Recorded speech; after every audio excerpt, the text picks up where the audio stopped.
Good morning, ceramics. I'm going to show you how to put your box together after you've cut out your pieces. So at this stage, you should have your pieces cut out and ready to go. Definitely check to make sure they look like they're going to fit together. And you also need to have some kind of tape or adhesive. I'm using packing tape. You could use Scotch tape, you can use colored tape, whatever you have on hand. If you don't have tape, you could try hot glue, regular glue. Last resort, just send me the picture of the template that you have cut out. I understand that some people are just going to be short of supplies, but I think to really get the full benefit of this, you want to be able to put it together. So here's an example of a finished template that I made for a box that I created a while ago, and you can see it really helps you to work out, if the piece is going to balance on the table, what the overall effect will be, and what it looks like dimensionally versus just flat. So here's my cutouts.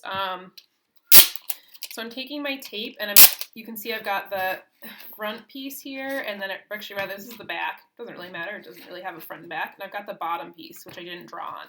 And I'm attempting to do this by taping on the back. I want to reduce the amount of tape on the front of this, but some parts I'll probably have to tape the front of.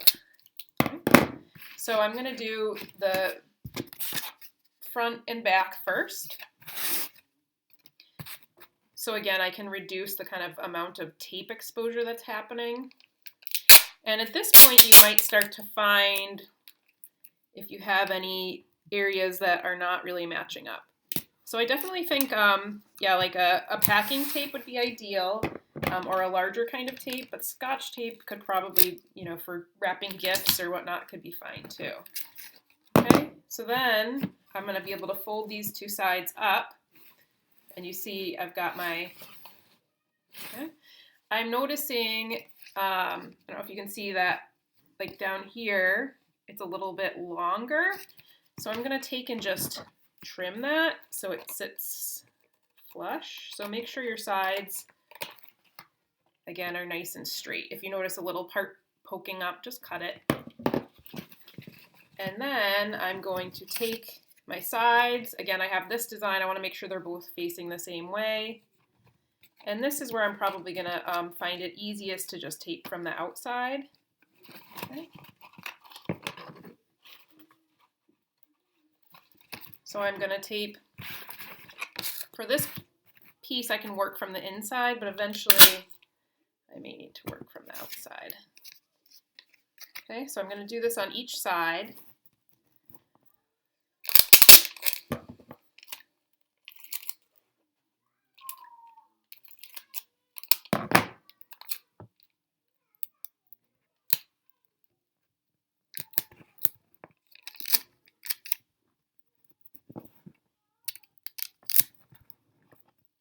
So I'm just going to hold this up. So this is what it looks like now.